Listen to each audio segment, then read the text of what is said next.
Peut-être passer la parole au député des Creusailles.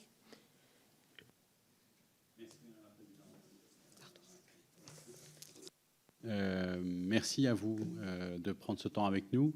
Et puis merci aussi d'ailleurs pour votre expression que j'ai trouvée assez pondérée et très respectueuse, alors que c'était fondamentalement sur des motifs d'exaspération. Donc il ne faut pas l'oublier.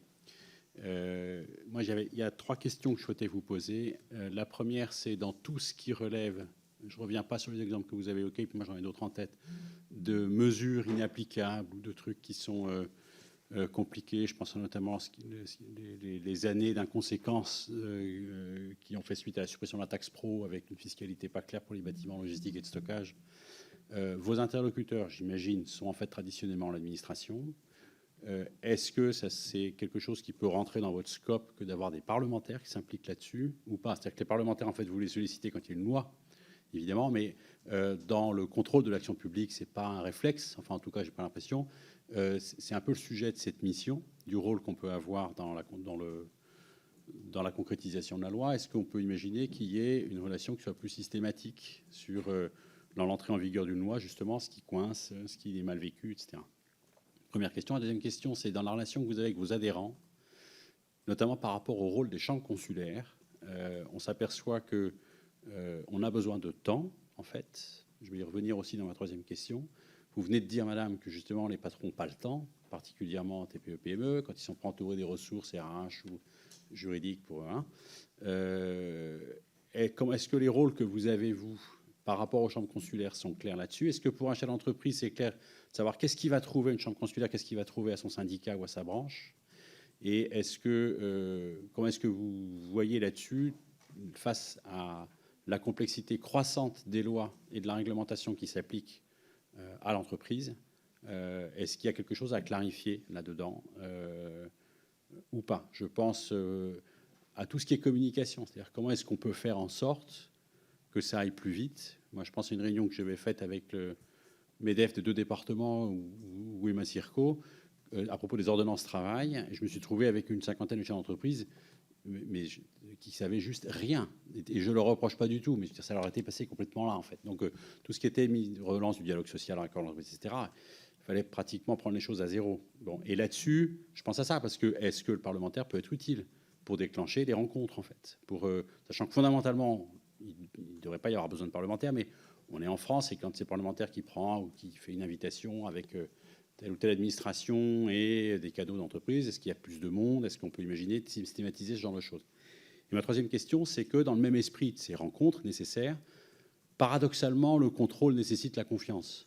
Vous le savez en tant que chef d'entreprise, mais pour qu'il y ait délégation, reporting, contrôle, il y a à la base, il y a délégation, il y a relation de confiance. Et c'est un enjeu pour nous, vis-à-vis des administrations centrales, de ne pas faire cette mission pour une mission de méfiance par rapport à une haute fonction publique qui fait des trucs dans son coin après qu'on ait voté, de sortir de là, et pour qu'il y ait plus de contrôle du Parlement, d'établir une relation qui n'est pas tout à fait une relation de pleine confiance.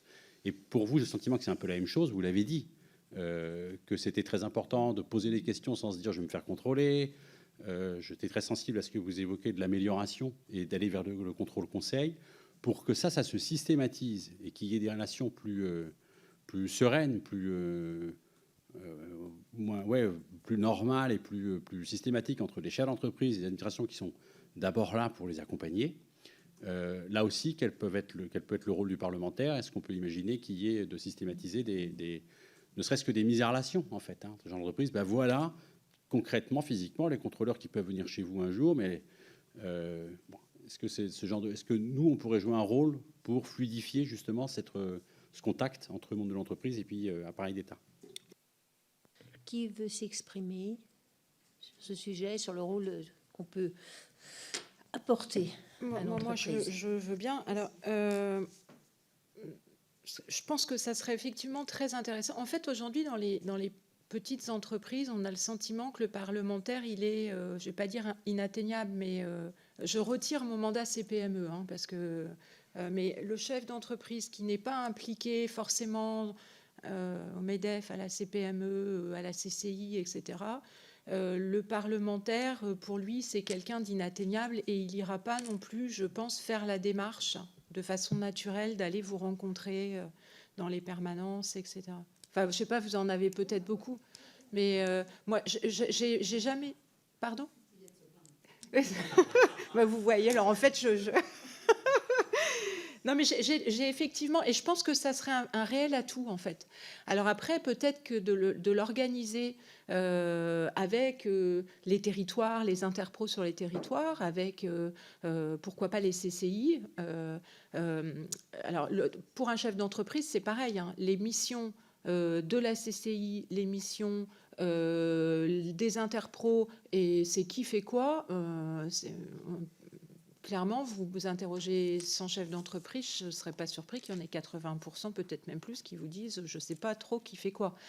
C'est pas, voilà, c'est pas très politiquement correct ce que je suis en train de dire, mais c'est quand même la réalité de terrain. Et je le fais avec d'autant plus d'aisance que mon mari est investi dans les chambres consulaires et il le dit aussi. Donc voilà, je pense que ça pourrait être un vrai outil et un vrai relais.